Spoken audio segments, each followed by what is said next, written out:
Ikibazo kijanye n'ibinyobwa vyica bene gihugu ruguru naho nyene si igikorwa cyofashwa na finance yo nyene harakeneye inzego z'umutekano abajeje intwaro ndibuka kanyanga je mu yari mu Kamenge twakuze tubona batika kanyanga mu matwarete mugabo kugira ihere General Adolphe yabaye obligé wenyene kuza kugira ati munzofata tuzokwihurira kuko twari tubonye ngene abantu bariko barahera na mujene yarashika 18 ari muzima na numwe et pourtant uri ko aronka amafaranga yibanze ngo arunguka mugabo abantu bose bari baheze amagura vyimvye ntibagifungura rero bisaba yuko inzego zose zikorana kugira dushoye kugwanya ibintu nk'ivyo biruzuye ne twashobora kubimenya obere izoca yorohego supposons yuko obere ije ikaje sanga ujeje intwaro ni wari derrière y'ivyo bintu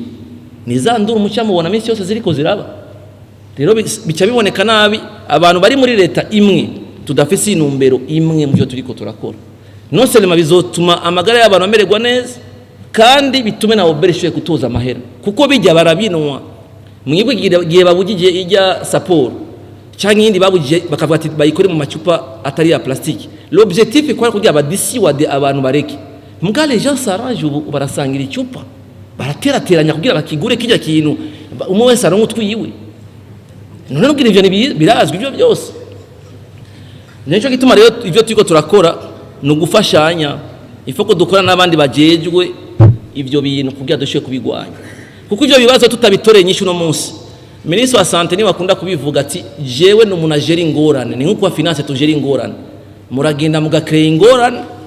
zikaca zigaruka iwanje kugira tuvura abagwaye za diabete abasaze ainsi de suite donc twashobora kugabanya amafaranga dukoresha muri santé twugariye hari numva reko atari gikwa cy'umuntu cya ministere imwe